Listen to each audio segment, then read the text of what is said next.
insect. Yes, let's rise to the top like a bench press. Lift and extend like a drift in the wind, cause it exists within. So pot floating above the rim like Jordan. Soaring over the heads, we stay soaring, ignoring any... Hey everybody, I just want to let you know that if you are under the age of 18, you are not welcome to listen to the show. The show is for adults only. So please, if you were not born on this day in the year of 2000, then turn it off or listen secretly. And everybody else, welcome. Let's start the show. Yo, I don't believe whatever the fuck you just said about 2000. I don't believe it. I used to do that shit with my kids. My kids would be like, yeah, I was born in 2002. Really? I'd be like, no, you weren't, you fucking liar. Get the fuck out my class. Hold on. Did that happen? Were people born after 2000? Yeah. Nigga, and Did you realize that those same people can vote now? Yeah, that's what. No. Yeah, that's what I was gonna say. I don't know these people. I don't know anything. I don't know. All of a sudden, I have a lot of anxiety. These kids don't know anything. They don't know. They click on save on Microsoft Word, and they don't know what that icon is that they're clicking on. They don't know the paperclip. Oh shit! I saw that meme. Somebody was like, "Look, my dad 3D printed a save icon." Wow. Anyway, welcome to the Black Astronauts podcast, where we old niggas are old as dirt, apparently. And Ray on the other side of mid-20s now, so like it's all downhill from now. She gonna wake up tomorrow, her hip gonna hurt for no apparent reason. You gonna look at that pack, reclaim your time all over the place, nigga. You gonna look at that pack of Oreos and gain 30 pounds? Like fuck. Right. First of all, nigga, y'all forget that I've been 40 since the day I was born. This is very true. This is true. That is true. But see, when you actually turn 40, then you're gonna be 80. You're like reverse Benjamin Button. Or that means she was normal. Actually, if she was reversed. Anyway, so Black Assets Podcast is an adult podcast. All right, I'm poking holes in all your bullshit. Just for that. That was a good joke. You fucked that up. Hey, you asked for it. It's coming. Black Assets Podcast is an adult podcast. We talk about a whole lot of shit. Life, liberty, the pursuit of happiness. Today we're gonna get into some real adult type shit early in the game. And I'm going to jump to Raven, who's going to explain how this podcast is able to keep afloat and how we give back to the community. And then Aaron's going to take over because I don't remember any of the other shit that I'm supposed to do at the beginning of the episode. Go ahead. Good job, creator of the Black Astronauts. Creator, but not, producer. That's you. You always been a producer, bro. All hey, right. see why. I swear to God, I'm going to kill him. I'm going to kill him when we go to Dragon Con. We might not make it through all 3 days this time. Well, if you would like to put in on Aaron's bail money, you can become a patron. And how patron works basically is that you choose a level in which you donate money to us on a monthly basis and you get certain perks. The perks are certain things depending on your dollar level. It is different things like shows, access to our archives, which is 6 years strong at this point? Yeah, we are going into our 7th year. Whoa, goddamn. We're going into our 7th year, dog. Yeah. 7 years worth of archives, access to our shows like the Insecure Recap, which is getting ready to come back. Yeah. And some of our new exciting content that we have on the way. So if you go to www.patreon.com/blackastronauts, you can become a patron and get access to all those great things. So one of the perks that we have is reading your name and getting a shout out on the Black Astronauts podcast show. And so I am going to go ahead and read those people now. We have Marshall L.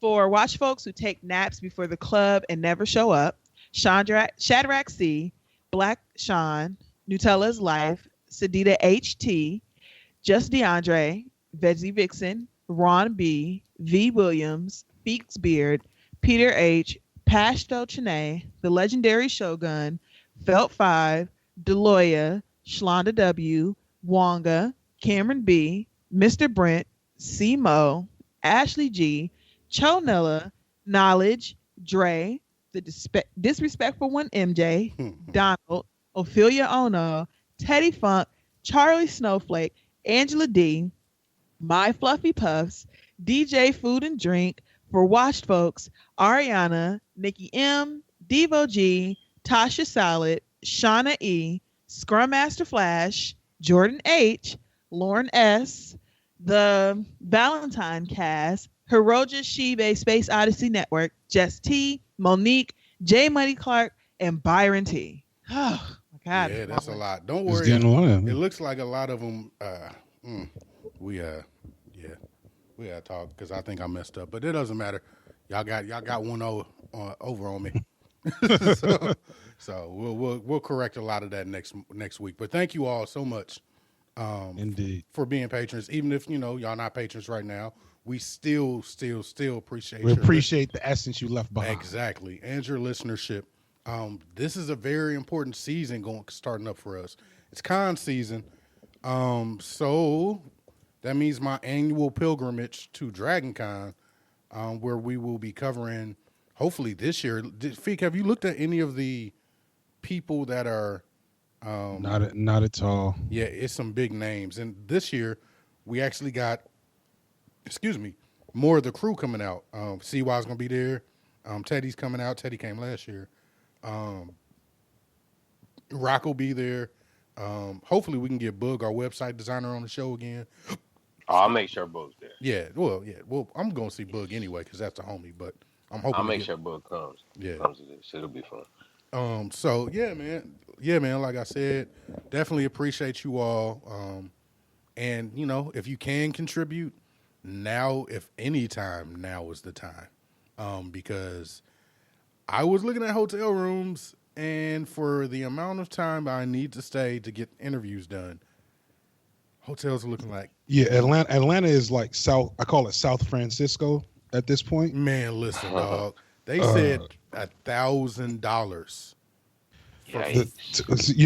I'm gonna save this next tidbit for the first topic.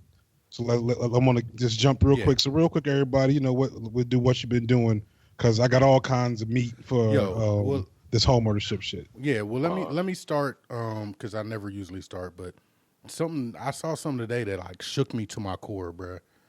So I'm driving. I had just got a new TV, new 4K TV. That's pretty nice. It's very beautiful, I have to admit. But they giving away by the way, they giving away 4K TVs for under $300. Nigga, I need air conditioning. Who's they? That doesn't sound like a giveaway, but who's they? Nigga, everybody. Nigga, I told you to follow Fat Kids Deals on Twitter for so long, and you don't. I don't fuck with Twitter. That is okay. So that's where the 4K TVs for under 300 are. Yeah. I just got some bomb ass Bluetooth headphones off of there that I use at work because I can't use my studio suite with. I'm downloading Twitter now. Shut up. But anyway, so what I saw today blew me away. So I saw a cop car fly past me as I was about to turn, right? So I'm like, woo, glad it ain't me, nigga. And as soon as I turned, and now mind you, I live in the suburbs. Like I live right next to a fucking development that they're building with fucking the condos on top and the ritzy ass stores on the bottom, right? Like you live in Atlanta. Pretty much. But what happened is the cop car stopped. And you know how you not paying attention to the other side of the street? Nigga, the other side of the street had a dude, and they had 4 cop cars, all of them. It looked like a hostage situation. Yeesh. Oh, shit. Like, nigga, I pulled up right directly behind the car that, like, the other dude was already out the car, so he had his hands up and everything. Like, when I first pulled up, he wasn't even out the car. His hands was just out the car. And I saw, I saw brown, and I was like, fuck. Like, that's the first thing I thought. I was like, fuck. I can't sit here. Like, normally, most people, like, some people had stopped and were videoing, and I was like, yo, man, I can't watch a black man die, bruh. Like, that's I'm not here for that. Yeah, like, that was the point till I got to. I was like, that's how America has beaten me down. That I was like, any other time I would stop, record it, like, make sure everything was on the up and up. Nigga, I saw 6 white cops, guns drawn, in the middle of the fucking street in a busy intersection with not blocking either way, right? So this shit had to go down. It wasn't like they just had time to block each way. Like, nigga, they looked like they all pulled up behind him and all drew down on him at the same time. Like, it might have been one of the wildest things I've ever seen, just randomly.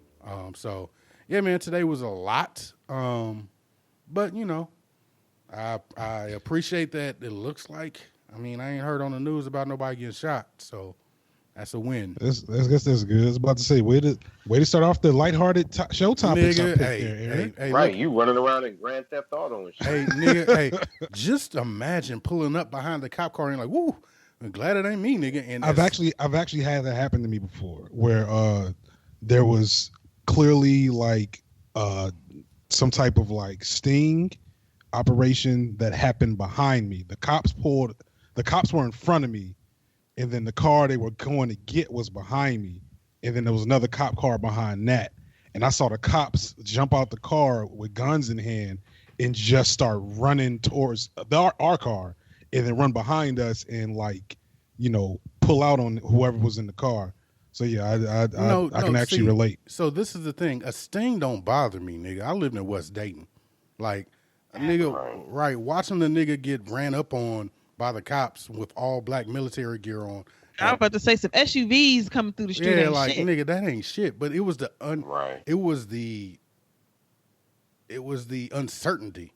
You know what I'm saying? It was like, what the fuck is, because you know cops usually block off your street and somebody's out there like, hey, back off, go the other way.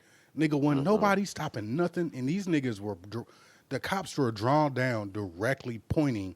If they missed the guy, they were gonna shoot somebody in the fucking car heading towards them because the traffic wasn't stopped.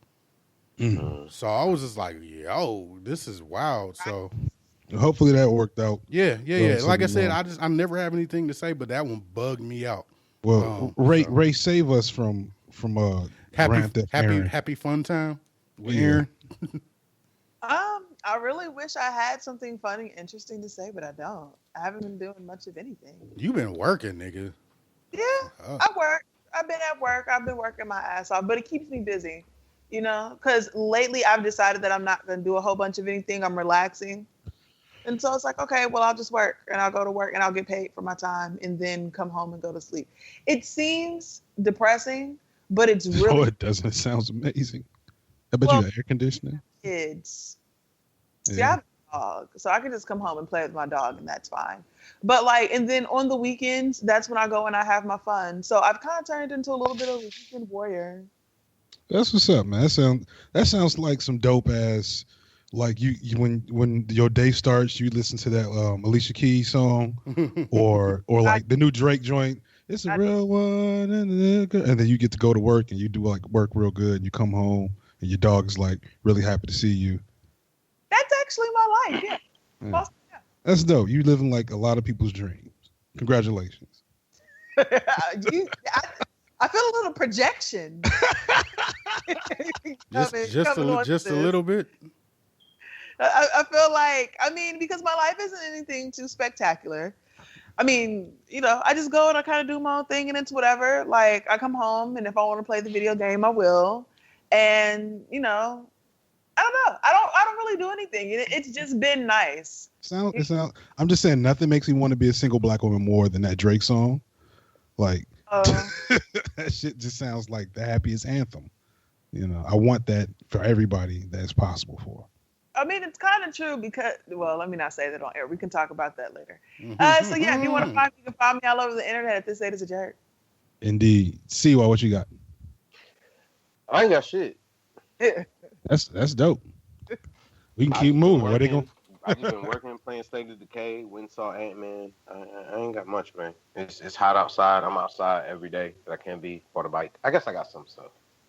Bought a bike. That's what's up. Like a motorcycle?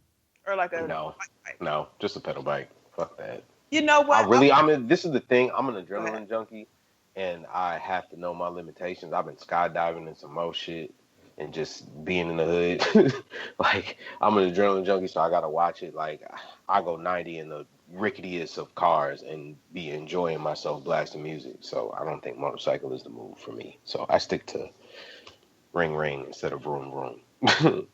But it's nice out. It's been like 90 all week. Bruh, so everywhere. It's been beautiful, and right? If I was in a better place, I would get a bike. But I will die in the heat and humidity of Houston. Trying to ride a bike. That's real.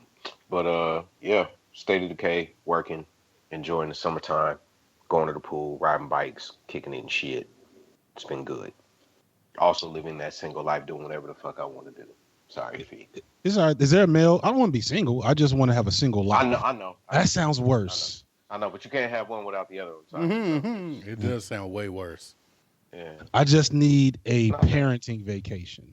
Yeah, okay, now everybody needs you. Yeah, definitely. I was just talking to to somebody about that a couple of days ago. They was like, "Well, you're single. Do you help your friends who have kids?" I'm like, "Yup." Fuck no. You can call me babysit. Nigga, that's why I didn't have no kids. I'll watch my niece and nephew on occasion because they're great. But nigga, what do you mean help? And how often? The fuck? No. That's it. Just whenever I want to. But just the fact that I accept and do it, I take them off your hands for at least 2 hours. You should give me a trophy. I ain't got, like you said. Nigga, 2 hours ain't shit. You know what's gonna happen the first 30 minutes. Let me tell you something. I'm be coming down from like not having kids around. Then I might get an hour to really chill. And then, like, for the last 30 minutes, is anxiety, hoping these niggas sleep when I get home. Yeah. Let me come to your house and tell you I'm gonna watch the boys, and then tell you, hey man, you got 2 hours, and you be like 2 hours ain't shit, and then I get up and start leaving. I bet you that 2 hours seem long as fuck. I bet you that'd be the best 2 hours of your motherfucking life. Where can they find you at? Where can they find you at? You can find me at CEEWHY612 anywhere on the internet. Right. Well, I'm hosting today. This is Feek Blurman. Air conditioning in our house is broke. So all that bougie shit y'all might have heard on Married to Shade a couple of days ago, I had to take that shit back because I'm feeling real back home in my grandma's house. It's over. It's over. Hot if you sit down. I am sitting down. I'm sitting down. I have a fan blowing at me. Boy, if that wasn't the most grandma shit. Boy, if you don't sit down somewhere, maybe you won't be hot. It's too hot. Oh, I can stick to the couch. How's that gonna make you not hot? Right. Look, I'm talking about limiting the times that you have to get up, so you don't have to keep doing that sticky, like unpeel from the couch. Oh, like that's the worst. From the plastic. You know, if you're big, you know your like upper calf will like fold up against your lower quad and create like this pool of sweat. Oh, it's the worst. Oh, it's the worst. Or if you just standing up means like releasing a floodgate of just moisture. It's you talking about back kneecap sweat. Yes. That's nasty. Like airy back. Just if you're big, you don't even get below your thighs when you wash, probably. That's the most. As a big nigga, that might be the most disrespectful. I mean, don't act shit. like I ain't been big before. Like that's true. That's true. You may not get below them thighs because shower be small or just fuck it. Yeah, you know what I'm saying. I get to the feet this weekend. But one way to get a big shower is to own a home. Wow. Yes. Look at that segue. Almost like you know what the fuck you doing when you host. Right. So, the first topic of the day is to have a conversation about home ownership in the modern era. As on some levels, shit is exactly how it's always been. And on other levels, shit is kind of whack. Shit is kind of a ripoff. Or, shit is cool until your air conditioner is broken. Then you be thinking all kinds of shit. So, Ray, this was kind of your baby, and I know you're kind of this has been proposed to you.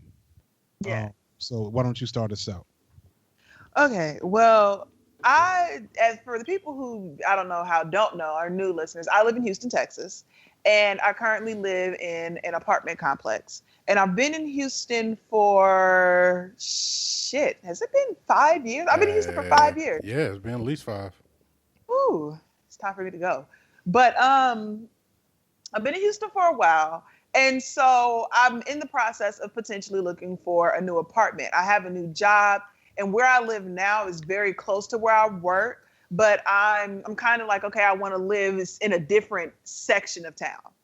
And so I've been looking, and somebody proposed to me, like, instead of, they were just like, why are you trying to buy an apartment when you could just own a home? Like, buy an apartment, buy a house. That's the fucking setup.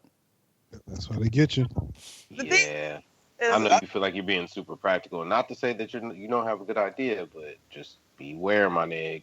Well, I've always had this idea that people who just treat buying a house, and because the thing is, like, for me, I don't know if I necessarily want to stay in Houston. And so when that was my big reason for not buying one, they're like, oh, well, then you can just rent it out when you leave. Now, here's the thing. Practically, that makes sense. It sounds like it doesn't make sense on paper, but I have a father who owns multiple properties in my hometown. My mother is also a property owner. I know the reality of what it's like to own a home. I know that it's not the same idea as living in an apartment. And this person in particular, I guessed right about them, that people who think like that grew up in apartments and didn't own a home. And the only people who owned homes like their grandma. You don't know nothing about owning no damn home because it's not that simple. Exactly. And so I wanted to talk to you guys, especially since you three are homeowners and have owned, especially CY, he would be doing more towards what I was thinking about doing instead of like a house, like a condo or a townhome or something like that. If I had it over to do again, I would probably do a condo. Like if I had it over again, because condos, you still got the association. You know what I'm saying? It's easier to get off the market. You know what I'm saying? Like with a house, man, like luckily my house is in a neighborhood where they're developing, but if you're not in the area where they are constantly developing, your property value is going to be shit for quite a while right now. True. Now. Because, like all these regulations that they're rolling back for the banks, like, no. I'm glad we got our house when we did. Because we would not be getting a house in this market right now. Hell no. Yeah. Same for me. So one thing I want to say about renting stuff out. So me and AJ, so to re-engage the bourgeoisie stories, we bought our shit at the bottom of the market off foreclosure, on the south side of Atlanta, not really knowing what gentrification was, but just thinking in my head, this would probably be worth more money in the future if the city continues to trend the way it seems to be trending. That was 2009.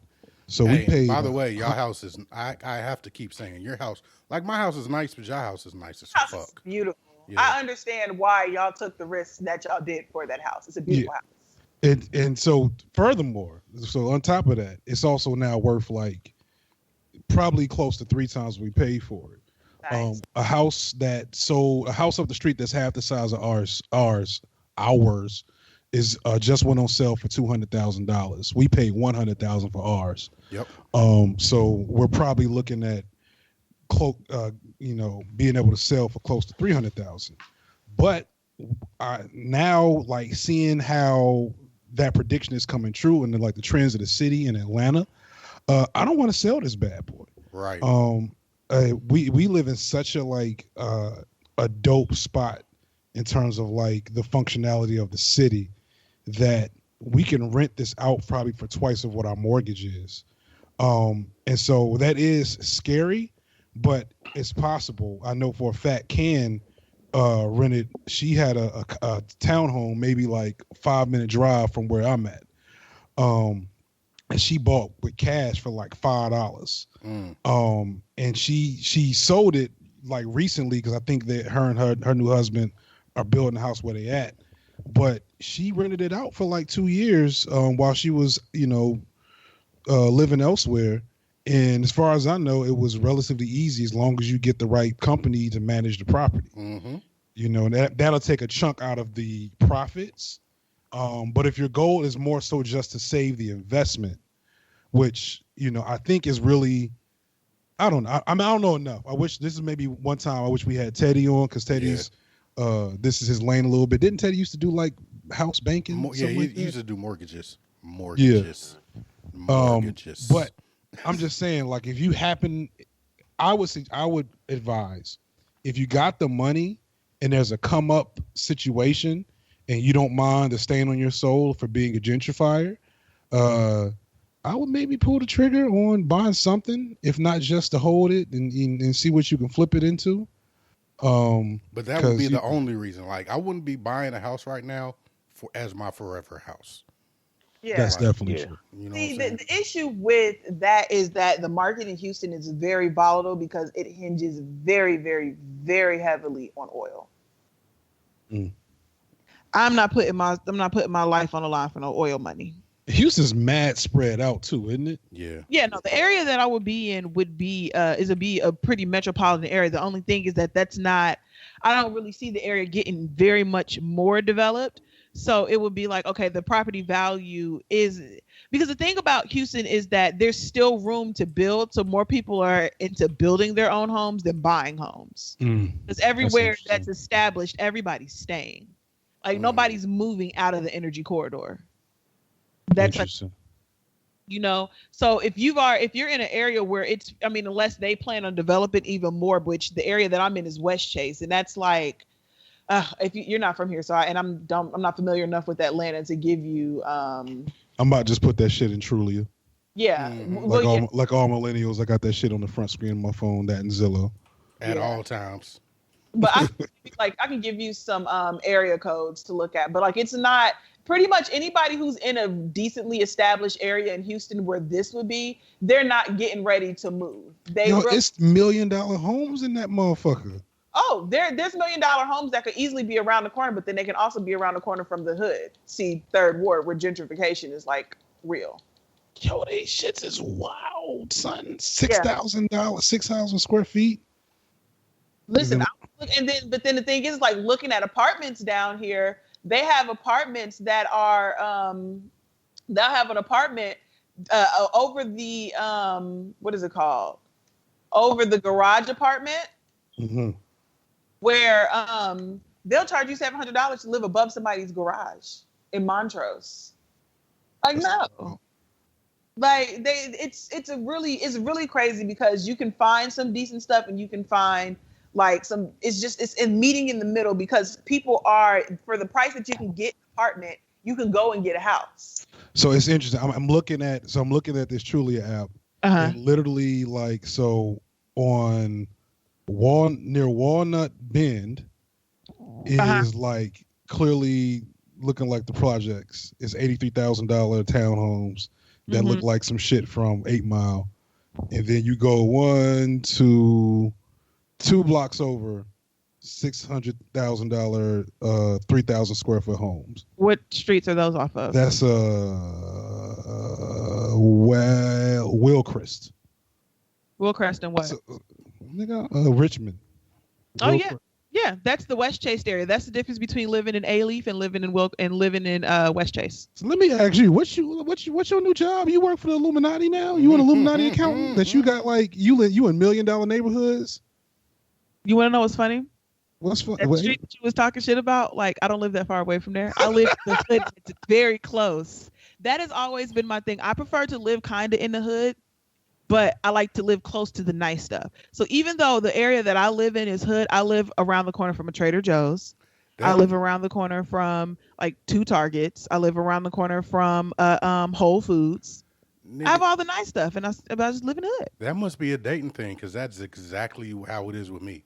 Like we live a block, not even 2 streets over from Hot Sauce Williams Chicken and Fish, and on the other side of I gotta come to Dayton to eat. Anything named that, I need to eat. And I've grown accustomed to mucho mango Arizonas. Yeah, and on the other side though, it's literally Terry Rozier's house, like from the Celtics. Like his peoples live like 2 blocks over. Like so that brings up a interesting topic. So real quick story that I was gonna put in what I've been up to, but I want to save it here. So me and AJ went to our first ever neighborhood meeting that had to be like Monday, and it was tough. She didn't want to go in on it too tough on our show, but she ain't here to stop me. The shit made me feel bad about, like, I've always felt bad about our housing situation once I understood like how gentrification worked after the fact. Right. And then part of me is also like, gentrification is so complex and big that it's almost no way to stop it. Cause even if you like, if the perfect example I can use is like in Atlanta, the school my kids go to, in fact, was built to serve a specific community of underprivileged Black children who were like coming from generations of poverty and problems. They built the school, and the school was amazing, and it does all these great things. And so they built just a tad bit of infrastructure around it. You know what I'm saying? A library, a YMCA, yada yada yada, and the neighborhood immediately started gentrifying. And so now the school used to be 90% Title I, which essentially means 90% poor kids. The graduating class that just graduated was 90% Title I. That's the first ever graduating class. The class my son is going to go into is only 40%. And it's probably going to drop below that, by the time my youngest gets in there. So they went in trying to do the right thing. They didn't go in there on some we going to flip the hood shit. They said we going to fix the hood. Even if you fix the hood, you end up pushing everybody out. That's just like the undertow of capitalism. However, these motherfuckers were talking about calling the police on kids selling water. Wait, your neighborhood? In my neighborhood. Like, I'm like, y'all, what? Like, it's these kids that sell water, or do y'all have that up there? Oh yeah, we got it too. Yeah, kids selling water at the the off ramp. Yeah. Where we get off to come to the crib, get off the expressway. They've been there for a couple of weeks, and like they was like, what are we gonna do about these kids selling water? Yeah, it's dangerous. I'm like, what? Is this real? Like, y'all don't. And this is black people too, by the way. Like, my neighborhood, Atlanta in general, I would say 30% of the gentrifiers are black. Which is probably, I would say, relatively unique compared to other, major cities dealing with it. And so I say all that to say, like, this home situation is bigger than just the house you live in and like your crib and, getting the things you want. It's like all these other elements connected to it, where your taxes going, you know what I'm saying? Your millage rates, homestead exemption, all this other bullshit. And, motherfuckers may or may not eat based off of decisions you make. They may end up in whole different parts of the state based off decisions you make. So, enjoy that shit. It's similar to what's happening here where I'm at. Like, my wife's school that she now is not a teacher at. Congratulations. She is now a counselor. Congrats.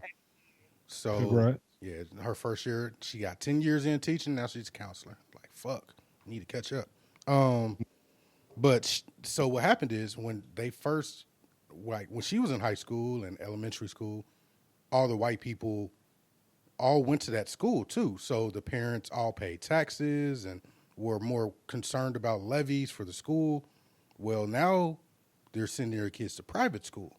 So they don't care about the levies. They don't care about the library things and things like that anymore. So that's what we're running into. The issue is now the school is not necessarily failing, but not doing as well because the people in the city don't care. You know what I'm saying? So it works both ways. Yeah, that's another thing that just happened. They rezoned shit too. Yeah. Oh, man, listen. Like they just like Atlanta is gentrifying like crazy. I don't know what our rank is nationwide. It's got to be up there, dog. We're one of the fastest growing cities. I think somebody wrote a couple of weeks ago that we're getting like 1,700 people moving to the city a week, and we expect to grow by 2 million before 2025 or some shit like that. Crazy, right? And so like it's just I forgot the point. What did you just say, Aaron? I was speaking about levies and the people not supporting the levies in the school district. Therefore, the school kind of failing. So one side of town. So the thing that is happening though, because Atlanta is still somewhat black run, and maybe 65% of the black run elements of Atlanta are not trying to completely fuck over the black citizens, because they know if they fuck over the black citizens, they also lose power, politically speaking. A lot of the areas will still hold on to like low income housing. So you'll have like $600,000 houses, but in the middle of all of that will be a housing project or, some strong Section 8 type apartments. But what they do is they zone around that shit. So you'll have some straight gerrymandering looking map where the kids are all clearly from a particular economic stature, and they'll all go to this particular school where everybody else from the surrounding blocks is going to the school on the opposite end of town. And so they just cut off some people for that very reason, so they can separate out certain parts of of one neighborhood from another, and can kind of continue the gentrifying movements. So, yeah, shit is wild. You got any thoughts about it, CY? Because you have lived, like, you've not only... Yeah, because you owned something, right? Yeah, not only owned, but you worked in, like, housing. So you know better than anything. Anyone. Yeah, in my city, like, it's a lot of gentrifying. There's a lot of, like, old white folks like to come here and retire because there's lakes and snow and, less niggas and, all sorts of shit. It's Minnesota. Like, white rappers can come here and make it. Like, white rappers can come here and retire. This is like Miami for white rappers. I feel like at some point that's what it's gonna be. I like that. I like that as a title, Minnesota, aka Miami for white rappers. I love it. Yeah, I mean, like, but all jokes aside, as far as like property here, gentrifying is definitely happening. It's been happening back and forth for a while. I noticed it when I was younger, and we talked about it. I knew about redlining. Like, I had a class on it when I was like 13 or something like that, or 12. And like, our city is clearly redlined. Like, the freeway clearly runs straight through the south side. The freeway clearly runs straight through the north side. And then parts of like St. Louis Park where, like, people who may not have as much bread, like, you can tell areas when you go into them. And the areas, even worse than the areas that have been gentrified, is the areas that have never been upgraded. Like, old ass apartments, little tiny joints. And of course there's other places that are worse, like New Orleans. There's a bunch of places in Atlanta, that are, in way worse shape and haven't been upgraded in a very long time. Not many more. That's real. They running out of them shits. That's real. I was shook when they took University Homes out. I was super shook. Oh man, wait till you come back. But that was like years ago. Like, I've been back since then and seen like the other areas, Mechanicsville, when they like kind of stopped. They thought it was all good, and then they started getting Mechanicsville together, and then all of a sudden the bottom fell out, and they were like, oh. Yeah, well, they on their way back. The whole south side. It back up. Okay. Yeah, well, it's not. It's just trickling. It's like they're dipping their toes. It's like, I call it the white girl jogging threshold. It hasn't hit that yet, but once a white girl will jog through your neighborhood by herself, it's like the flare gun goes up to everybody else. Like, hey, this is it. Or Hunger Games. Or it's like a random store that shouldn't be in that area. Yeah. That's in that area. Like, what the fuck is this Target doing here? I would literally stop in my tracks and be like, not even a Target, maybe even something smaller, and just be like, what? Is that a cupcake shop? Yeah. Oh, yeah. Oh, right. yeah. And then, hold on. I'll be like, it's 2018 though, so that's cool. Let me go look and see who's working in this cupcake shop. And I'll walk in the cupcake shop, and they looking at me like I shouldn't be in it. You know what I'm like, motherfucker, I live around the corner. Fuck you. Fusion cuisine. That's where it really starts. Say it again. Fusion, Asian fusion. Oh yeah. Oh yeah. Or Thai food, something like that. Or no, I'll tell you the pho. Yeah, pho. That was another one, but or here it is, a local brewery. Oh yeah, there you go. There's so many fucking local breweries on the west side of Atlanta now. When you driving past a place that used to play, anything but soccer, and now they're playing soccer on the TV, more than likely it's coming to a town near you. It's getting ready to go down, like the bro bars. But anyway, let me get back to it. So, definitely have seen and experienced gentrification in Minneapolis a lot. Worked in property management for a number of years, nonprofit property management. So we're working with refugees, Section 8, all the programs, making sure everybody's housed. So I've seen it from a couple different angles. And then at I think I was like 26, I bought a 3-level condo. It was fly, exposed brick, wood floors, carpet in the bedrooms, entertainment room, 1 bedroom, vaulted ceilings, like the fancy little lights that hang down, at the bar and all of that. It was fly as fuck. But we made the wrong decision of not going there at night. I didn't really think that we had to. When you a nigga and you live in the city, there's always a part of town that you don't really know about. I'm from Minneapolis.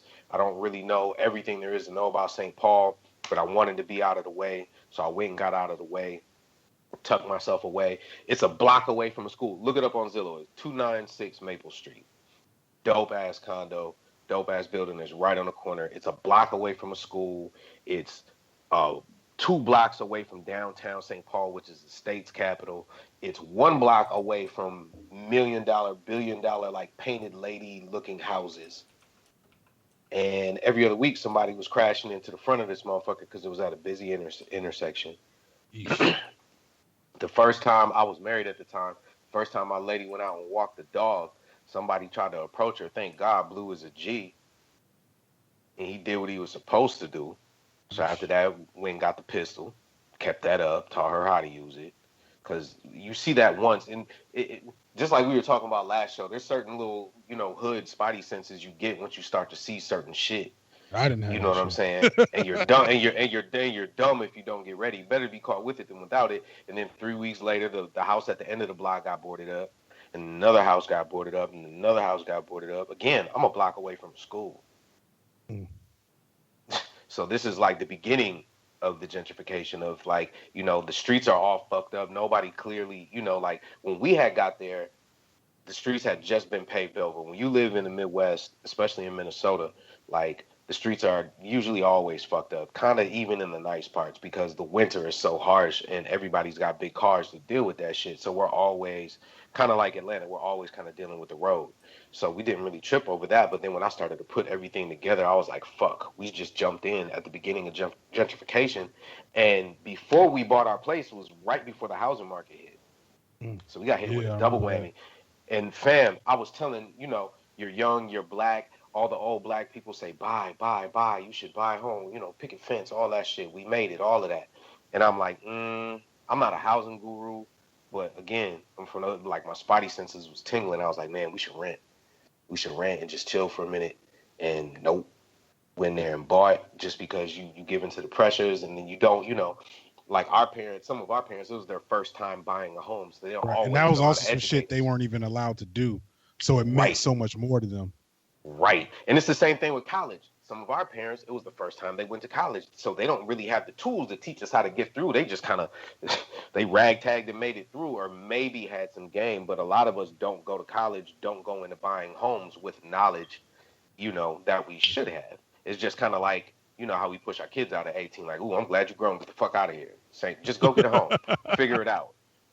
Get a job, like, be a welder. Get a job, go get married, figure it out. We're not going to tell you shit. Like, yeah, we didn't provide healthy, options and shit like that, or we didn't give you any game, but you'll figure it out, which we always do, and we rely on that. But it's important to start educating ourselves because it sets us back, and I guess that's kind of the main crux of this conversation, or wanting to have this conversation. It seems like for everybody is like, buying and owning and having your own is always smart if you know how to maintain and have the capital to maintain, but you have to pay attention to the way that the world is moving and pay attention to your surroundings because, an investment can become an anchor real quick. Shit. What's the opposite of an investment? Liability. Thank you. Yeah. I forgot Ray does numbers and Ray, you're an accountant, right? Yes. But yeah, it can become a liability. It could be a blessing. It could be both. If you got enough money to run and stay with it, which it sounds like what you're trying to do, Feet. Because I know you went through some bumps and some bruises when you were first trying to buy. I ain't even mentioned that. Yeah, we got everything from alarm systems to shotguns. Like right. No, we ended up not getting the shotgun. Me, Feet, and Rock went to the Feet had just went down at the crib. Somebody had hit his crib for maybe a second or third time. Then next time I came into town, like 5. The fifth time, or 6. The next time I came into town, me, Feek, and Rock was at the gun range getting busy. Like, had a good time. Came home, played Left 4 Dead all damn day. And these are the things. Like I remember the first time I used to live with my cousin. We'll call her little cousin with the knife. Hold on. It's okay, great. Cousin with the knife. I'll cut you. Yeah, there you go. Okay. I was trying to. I live with. I forgot about that. Yeah, there you go. But we lived in an apartment complex that we got out the lease because our shit got broken into, and when we got to that, when our shit got broken into at the house, it was just like, all right, nigga, what you gonna do now? Right. Bars on the windows. There's a video of me on YouTube shooting at niggas. That's all I'll say. Is I had to fire a shot at somebody's kid to protect my house some years back. So yeah, and that's the other thing, that since I'm young and I live by myself, I'm like, am I really ready to like give my security up to it all being up to me? You know what I mean? I have a friend who owns a townhome. And first of all, it costs like $500 or some shit. I have to ask her what exactly it was, but you have to pay the city to have a security system to pay the police to come out to your house in the event that your alarm goes off. Yep. Wow. Yeah. Yep. I have heard of that before. You have to pay the whole thing. Like what?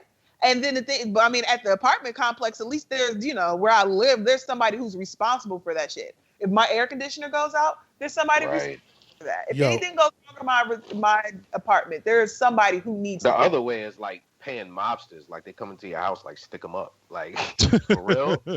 I'm paying hush money.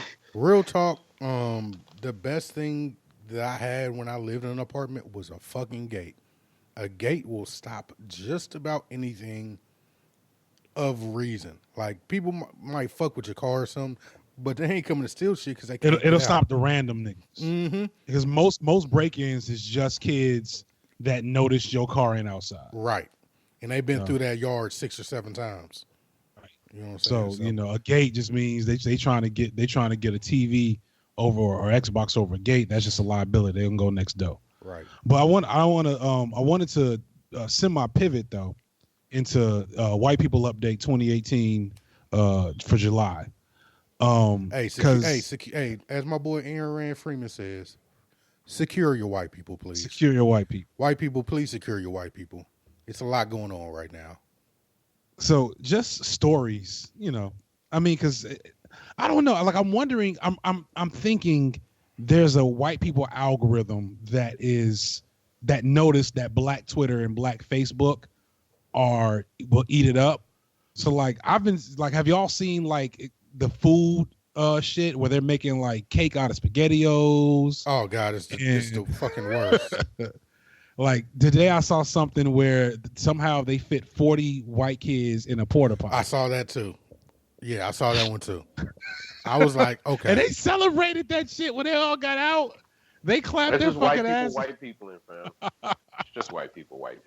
Let's go see who can get into the porta potty. It's like 80 of them motherfuckers in there, fam. And it looked like somebody opened a motherfucking door and a bunch of onions fell out. It was. I just couldn't understand how they kept coming. It reminded me of one of the most white people days I had in college.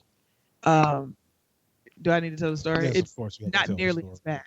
Okay. So it was, I went to the University of Cincinnati, and back in that time, I lived in Calhoun Hall, which, if you don't know, is all the way up the upper side of Calhoun, up the top of fucking hill. You what lived happened? In Calhoun? Yeah, I lived in Calhoun. Both years I lived on campus. Cincinnati is a city that is built on hills. I lived in a campus that was on the tallest hill in the furthest corner of the campus. That's just the long and short of it. Put it this way. I stayed in Scioto, so I understand. Ooh. Yeah. So, I mean, in order to get anywhere, you have to cross. It's a trek. You going anywhere outside of your Calhoun? Once you get home, you're in for the day. You're not going nowhere else because that means going all the way across campus. So one day, I went to our midnight cafeteria, which was in the middle of campus, and we was walking past, and it was raining really hard. And for those who don't know, at the University of Cincinnati, our main football field is made of turf, and we're actually allowed to get onto the field. And they had like a little sand pit. I guess, I don't know what football players would use it for, but they had a little sand pit, and they had it covered with the tarp. And so it was pouring, and it made a giant slip and slide.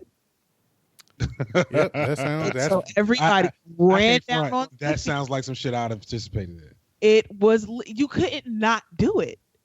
It was a giant slip and slide in the middle. It was great.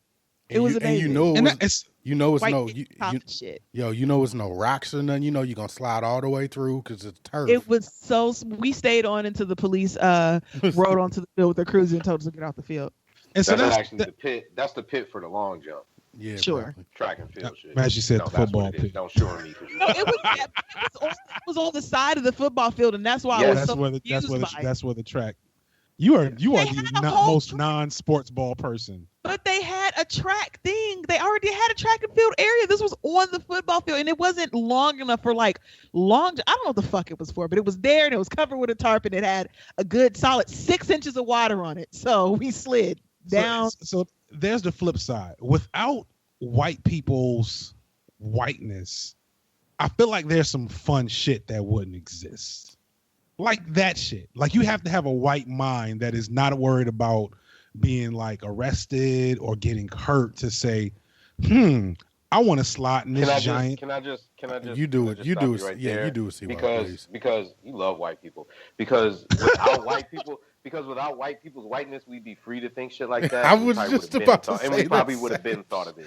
I was about to say, think about what happens when you go to a cookout around all black people and you just free. Nigga, do you know how, or when Frankie Beverly and Maze come on, like nigga, like that is a moment that we as black people just indulge in, right? Like, just imagine that's what white people live all the fucking time. Imagine if that was the world. That's the world. Feeling when you're in a group full of black people and Nuck if your butt comes on. Right. Or swag surfing. Like, nigga. And you grab shoulders and all in unison. So here's the question, though. Is the absence of pressure is also what creates some of the fuckery. So would we be able to keep it together? You know what I'm saying? It would be different. Is the only answer. It would just be different because they're too, like you said, the absence of pressure creates a whole nother level of fuckery that you wouldn't even think of. Just like LSD created, the Funkadelics. Like, what the fuck would George Clinton be without LSD? Like, they're just two different opposites. Like, being free and just the level of pressure and fuckery that we're under they're polar opposites. I would like to try, Feek. How about that? Oh no, I would too. Like, I would like a really interesting, like interview. I feel like Lupe Fiasco had with somebody, where somebody asked him. Well, he asked somebody. No, just listen, It's actually not that bad. I know I'm the only like true Lupe fan on the show, but just follow me for a second. Okay. He basically asked whoever he was interviewing them, would they sacrifice the hood for hip hop, meaning. So hip hop was created by a particular set of circumstances. If we got rid of those circumstances, aka like a big chunk of the black struggle, and lost hip hop, would you do it? And dude was like, no. And Lupe was like, nigga, what? Hell yeah, I would do that shit. Mm-hmm. If you told me I could take away all the hurt and suffering that the hood has produced, and my only sacrifice is hip hop, all day. But we way off topic. But I don't want to cancel that. Anybody want to respond to that? No, I mean that's true. That must have been young Lupe. That was a long time ago. No, that wasn't. I mean, no, Lupe's. There's never like. I don't know Lupe, but I know Lupe's origins here in Chicago. Lupe's like me. He's Diet Hotep. Just because you angry all the time don't mean you wrong all the time. Basically, that's a good way to put it. 7 times. How many hours in the day? 24. So 7 hours. Sometimes niggas is angry for a reason. Right. Same thing with Kanye. Like what Lupe said is real, and he's angry about shit like that. You know what I'm saying? And I feel him just a little bit.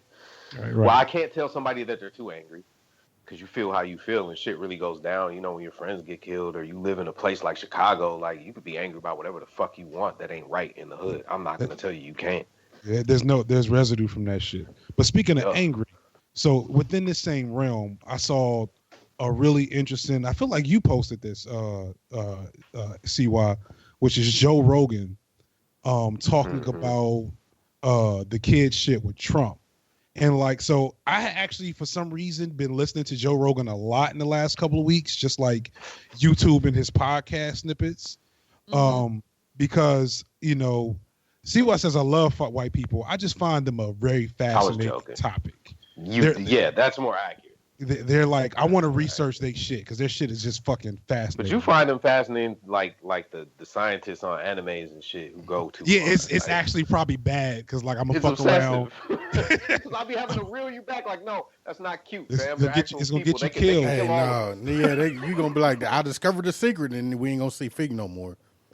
Man, bro.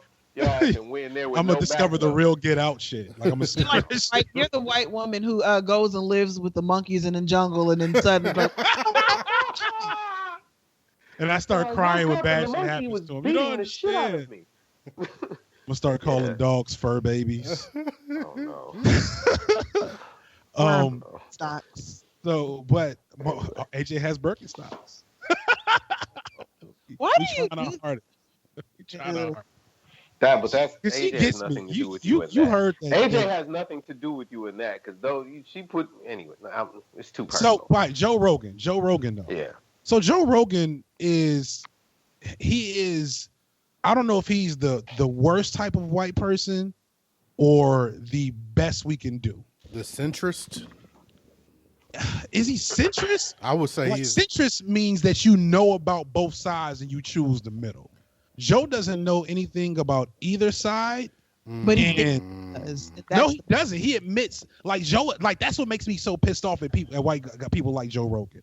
And another person who I kind of like, but I'm liking less and less, the white joke rapper. What's his name? You know who I'm talking. All of them are joke rappers. No, he's like he did the song with Chris Brown just now. Lil Dicky. Yeah. Lil Dicky. It's like white guys like that have the opportunity to know more and do more, and just are like, I'm white and it doesn't matter to me that much, so I'm just gonna kind of like respond one part at a time. Because I've heard Joe Rogan be on some All Lives Matter type shit, and I've heard him also say that it's fucked up that black people are getting shot by police. So it's like, Joe, just like read more and you'll understand. They understand the premise of it, but they're not willing to do any work.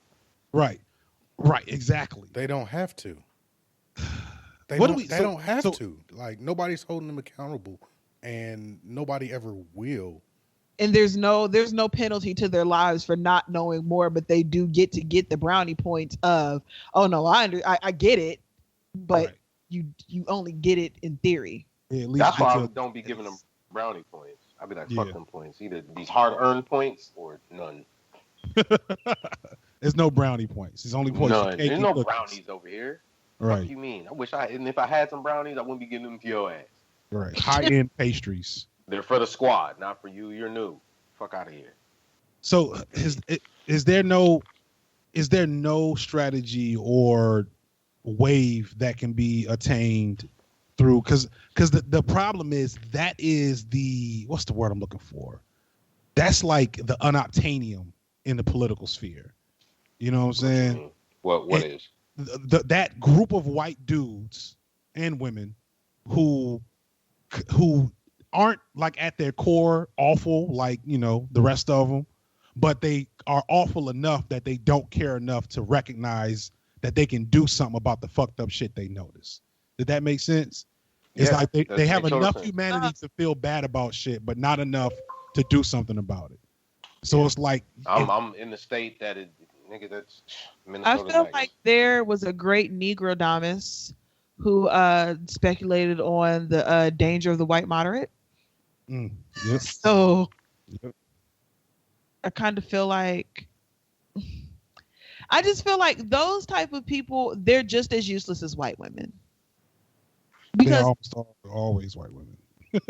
I mean, yeah, but as far as like when it comes just in general, they're just as used. They understand and they could even in some ways want to help. But then when it comes to talking about what helping really looks like, right, or actually physically helping or doing something, inconveniencing taking direction. The real one is taking direction. Ooh, yeah, taking direction. That's a big one. Yep. Real. Taking direction, doing the things that you're supposed to do, listening and recognizing the fact that you don't know anything, and continuing to understand that you're going to continue learning. That is a very, very, very difficult and rare thing to find. And it's hard to find amongst anybody in power. You know what I mean? The same way that there's straight people who, I understand, but do I really want to get out here for a trans woman? Am I really trying to do what needs to be done? No. Am I really trying to get out here for everybody? Am I can't really just get out here for one group?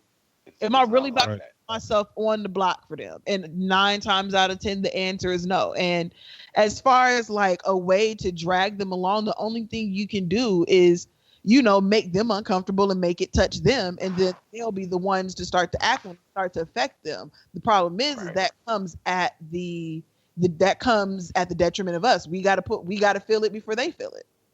What another thing that I'll add that's so ironic though is that they're actually suffering at a really high rate from their own inaction. You know what I'm saying? Their poverty rate, the drug use, the suicides, like that shit is wild, out of control in their communities, and they still don't seem to care or notice. Not that's because there's levels to that shit. If you've lived amongst white folks, you know that there's levels to that shit. If you've been to Thanksgiving or Christmas, that those people that are dying off for the most part are people that the majority of white people don't care about. Like they treat their own family members like shit. Like there'll be somebody who's clearly there'll be somebody who clearly is fucked up and they're a good person and they work hard and they won't even reach down to help their people. Like, so it's really weird with them sometimes because it's like, is it a money thing? Is it a race thing? Like, is it? I've come to believe that it's a bunch of things that just kind of create whiteness in that benefit. But they don't give a fuck if they don't like you. As they have the opportunity to be better than someone. Yep. They're not gonna lie. They can stay above you. They'll stay above you. It don't matter. I'm gonna go Hotep for a second. It's that innate Viking blood. That Viking, real talk. That Nordic Viking, you know, what the fuck was it? That Caucasus Mountain origin shit, where you know that Schmiegel. I think it's that Protestant work ethic. But that comes from that fucking. Let me go full Hotep for a second. My sister. Oh no. Don't you know? We can't. Don't you know, bro? But I'm just saying, the reason of why they don't feel it is because they believe that that's a personal failing on yourself. Right. That's the same reason why so many people fall for prosperity teachers is because they believe that it's something that they're doing within themselves. That's the same because those are the same people. You know, yeah, it's fucked up that Eric Garner was murdered by the cops and got choked out, but we saw that on video. They still probably won't believe Trayvon Martin or anybody else. Right. They need hard concrete proof. And a lot of the hard concrete proof that they need, it needs to happen to them because they can always come up with a circumstance for why this is the way they are. It's like, hard. Oh, that's a mental health thing. That's why you're addicted to drugs and you had a horrible upbringing. Not, you know, oh, you just got into a car accident and got addicted to pain pills and now you're on heroin. Because your ass was just trying to stay at work and make food for your babies and shit. Right. Like, and so then the shit got out of control. You know what I'm saying? Because you work at Dollar General because they took all the – because you wasn't built for college and they took all the fucking trade sit out of your high school that you could have did, that your granddaddy did, because you wanted to go to fucking Florida State and get with white chicks. Yeah, we're going in the rabbit hole. I'm sorry. The thing is that it's like if you buy a little bit less avocado toast at Starbucks, you'll be fine. Broke ass nigga. Right. So and look, if you bought less avocado toast or whatever the fuck you said in Starbucks, I don't need. If you bought less of that, it would even become cheaper for you because motherfuckers would bring the price down because they would realize your ass ain't buying it. Like some of these solutions are so easy and white folks just don't lift a fucking pinky toe. Like the thing is that a lot of them don't understand because to relate it back to the buying the car. The same thing as those articles that comes out where it's like these people were able to pay off their student loans in 3 years with, you know, by just doing this. And then you read the article and this motherfucker got a job paying $80,000 from their mama. Their mom, and they're a condo for a wedding gift, and they rented that out and lived in their grandma's basement for 5 years. Like, yeah, nigga, if I had all that, I would be able to do it too. Yep. It's definitely. I am America. You can too, and they don't realize that everybody doesn't have the same thing. I think that's a front. I think they do that shit just like little kids be acting like they don't know what the fuck is going on. Because you have to sit and think about it. Like, you're an adult. You pay motherfucking bills. Even if you're white, life still ain't fair. Shit still happens. We've had this argument. God. And ironically, that's you having a higher opinion on white culture than I do. No, that's just me. I don't know. I feel like it's not me having a higher opinion. It's just like you exist. If you're really that dumb, you wouldn't exist. You would have been like there's plenty of plants and animals and people and civilizations that have died out. But you're still here. So I have to believe you're like that motherfucker who we think is paralyzed, like Stevie. All of us think Stevie can see. They can see, fam. You exist. Y'all keep replicating. Y'all keep. All right, take a breath. Yeah, we got. But a big part of that is anguish. People are able to stay in their own bubbles, and this is what everybody has around them. Ooh, I was about to say something. I was going to piss somebody off, but he's going to leave that alone. Yeah, so we'll segue that into the sit your ass down. This ain't on the doc. I just saw this today. Okay. Fucking was it Forbes? Somebody did a story on Kylie Jenner's and the fact that she's worth $300 million at the age of 20, and called her a self-made millionaire. And that just blew, and immediately Twitter responded appropriately. How can you be that aloof? I have to believe they're trolling this whole time. This whole time, just like back in the day when we were slaves and they was acting like they didn't know that shit was bad, what they was doing. They're trolling us. That's part of their game. I have to believe it. They've been doing that shit forever. Oh, who, us? Oh, we didn't know. What do you mean? Who was her parents? Oh, we didn't even take that into consideration. Now that you mention it, that makes a lot of sense. I guess she did with multiple millions of dollars. When the only reason why she's got the article is because whoever her press people is probably her mom. Okay, I'm gonna have to. She made a phone call. That's right. I'm gonna have to stay connected. Because I think that the idea of the article and what they were trying to get across, or what they need to be getting across, is that it's very impressive that instead of taking her mom's money and running off with it, she's built her own little niche in whatever world of makeup and whatever else. What does she do exactly? She makes makeup, and I know, like, specifically, I mean, I don't keep up with her specifically like that, but I know that a big thing that she does is like makeup. She has makeup brushes, and she had these lip kits after she had just got her lips done, and it was like a whole thing. I tell you what, every once in a while, AJ shows me her old face, and it still fucking shocks me. It's fucking wild, bruh. It's wild. Well, the thing is that, like, the point that they were trying to make is that she has made her own money.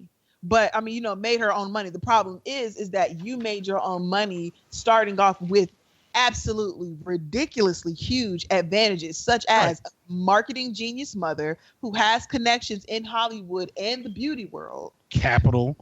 Money, fame, recognition, connections. Like, you have all of that stuff. And a really good plastic surgeon. It's the same thing, kind of the same. Oh my God. I just saw the pictures. Right? Right? Nigga. That's Korean level. We talking somebody who's like crazy like Dexter and good with a scalpel like Nip Tuck. Like, wait, what? Hey, Feet, what do you mean by Korean level? I'm lost. You ain't never seen Korean level? You ain't seen them Korean plastic surgery Google Korean plastic surgery before now. Oh, okay. I don't know what they're doing. I was like, is Feek being racist? No, not anymore. We want to talk about that Native American joke you made in like the third or fourth episode that never made it to air, Aaron? We want to move on. Let's talk about Glenn. Hostage. How about that, motherfucker? And I saw that with my own two eyes. Who's Glenn? Glenn, the Asian guy that you kept following at DragonCon last year, thinking it was Glenn and it was just an Asian guy. Yeah. Oh. Yeah. He had a hat and a backpack. He knew what he was doing. You made me tell the story. He knew what he was doing. You sound creepy. Yeah, I mean, I wanted to get a picture with him too, and Aaron kept stopping me. Like, dude, no, he's just Asian. Nigga, stop. Damn. No. Nigga, we work. I mean, whatever though, because Asian folks do that shit to us all the time. Right. Fucking Rock was called T-Pain by so many fucking people for so long. Let's go to the Spike Lee. Oh, I don't have a slow clap. Aaron, you got a slow clap? I do not this week. I do. Oh, there we go. What's up? Cardi B had her baby. Oh yeah, there we go. Nice. A slow clap to Cardi B's kid meme. That was pretty dope. Also, the meme of the year candidate right there. Cardi B looks like a very cute Disney possum, and I'm out. Nope, not me. Mm-mm. Not gonna be me. I can't do it. That is supposed to be a slow clap. Here y'all niggas go. Just useless. Hey. There's no shade. It's just my opinion. I like her album. The baby. I think she's cute. Like I said, she's very cute. She's very cute. But it does. She does have a rodent element to her cuteness. Tiny bit. Her face I would love to watch her eat. Oh my. Nibble. If Yeah. you will. That baby's last name is Cephas. That's dope. It's because the dudes is from Georgia. That's the blackest name. I mean, I heard shackles rattle when you said that. Cephas. Right. Heard Harpo in the background talking that shit. Real quick, sit your ass down. We're gonna visit Florida for a second because I feel like we haven't went to Florida in a while. Florida man upset over low quality meth calls the police to have them tested. I was wondering if you put this in here. What the fuck is this? Yes. It's Florida man. I love Atlanta. I have recent beef with Childish Gambino, but I love that damn show. I'm so happy they gave. Was this around before Atlanta, or did this happen after? It looks this like Florida man. it just happened. Website. It just happened recently, like last month. The website? Wait, what do you mean? There's a website called FloridaMan.com. Oh, it is? No, it got all the greatest hits, bro. Oh, they got all the greatest hits, and I'm trying to see like when it started. It looks like it's relatively new. And it's just got all the shit. Florida man smears feces on food at the store. Florida man breaks in the home, gets naked, cooks spaghetti. Yo, they got some shit we done talked about a couple times on here. Right. Armless Florida man stabs tourist with scissors held in his feet. Oh, well, I got to, since we talking about Florida man, first of all, anybody else got something to say about how that call went? Like, if I'm calling CY and I'm like, me and CY sitting over here smoking all the meth, right? And we sitting there like, don't taste right? Let's call the police. No. Let's call the police. Get somebody 911 operator, can I help you? Yeah, this meth is like, See, I feel like this meth is stale. I feel like that's one of the reasons why I could never do any other like different types of drugs, because at least like with weed, you can sniff it a little and like get an idea what you get. And how do you test the strength? How do you decide if meth is good enough?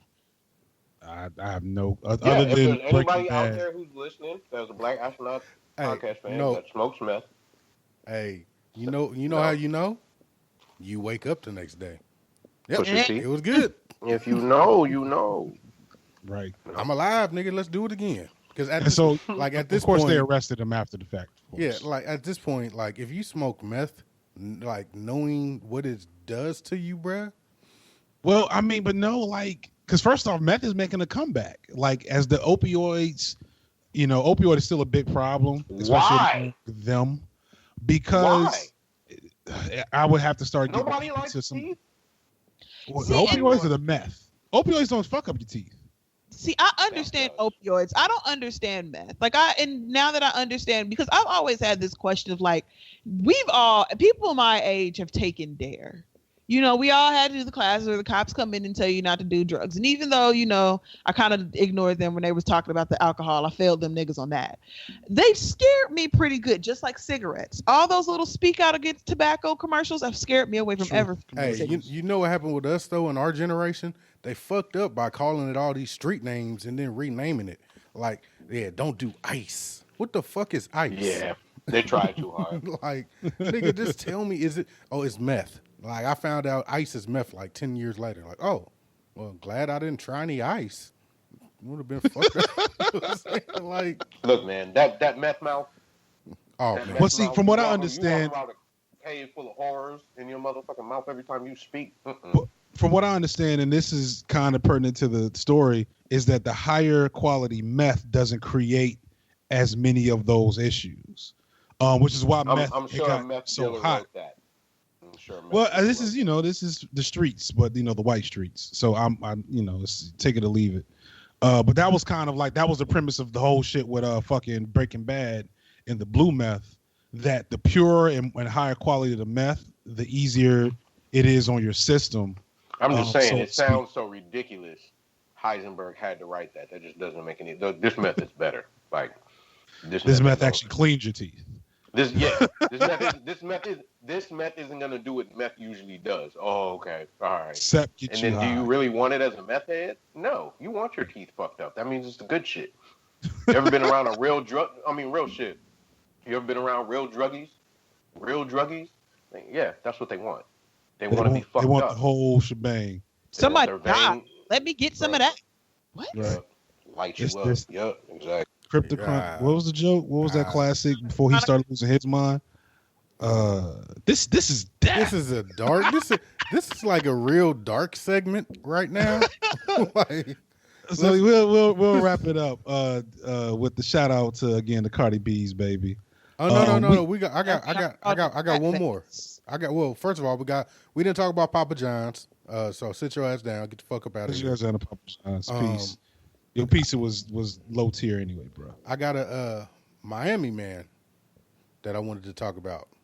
That's just Florida man. They ain't slick. Hey, Miami man with no arms. I'm sorry.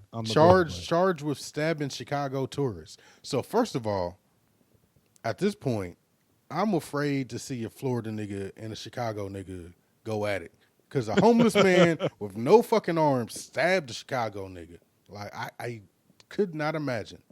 Miami Beach police say 46-year-old Jonathan Crenshaw held a pair of scissors with his feet and stabbed 22-year-old Cesar Coronado just after midnight Tuesday. He stabbed with his feet. With his feet. Let me tell you something. Is he on My Hero? If I'm walking on vacation in Florida, Miami nonetheless, and some old dirty white man stabbed me in my shin with his feet, I'm going to maybe no. So what happened? I whipped the shit out that white man. Like, what was that? The oblong, the dude with no arms. Yo, so what happened though? Like, so I kind of I kind of side with Crenshaw a little bit now. According to the arrest report, Crenshaw says he was lying down when Coronado approached him and kicked him in the head. Police saw Crenshaw stab Coronado twice, and the nigga fled the scene with no arms.